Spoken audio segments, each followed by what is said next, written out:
எப்போவாவது ஹோட்டலுக்கு போனோம் அப்படின்னா 2 இட்லிக்கு 1 ஜக்கு சாம்பார் ஊத்தாங்க. அவ்ளோ டேஸ்ட்டாவும், மணமாவும் இருக்கும். ஆனா, அதே வீட்ல செஞ்சோம்னா, அந்த டேஸ்ட்டோ, மணமோ வர்றதில்ல.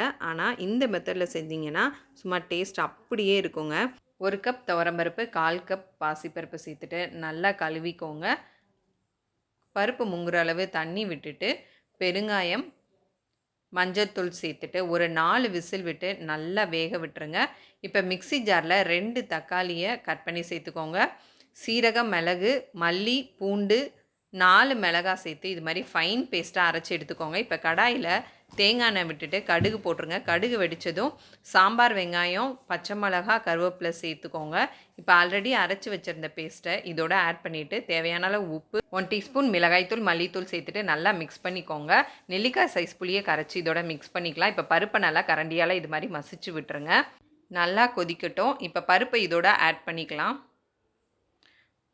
கொத்தமல்லி பொடியாக கட் பண்ணிவிட்டு இதோட சேர்த்துக்கோங்க. ஒரு 10 நிமிஷம் மீடியம் ஃப்ளேமில் நல்லா கொதிக்க விட்டுருங்க. அவ்வளோதாங்க, டேஸ்டியான கமகமனு ஹோட்டல் ஸ்டைலில் அதே டேஸ்ட்டும் மணத்தோட டிஃபன் சாம்பார் ரெடி. நீங்களும் ட்ரை பண்ணி பார்த்துட்டு எப்படி இருந்ததுன்னு மறக்காமல் கமெண்ட் பண்ணுங்கள். அண்ட் சப்ஸ்கிரைப் பண்ண மறந்துடாதீங்க.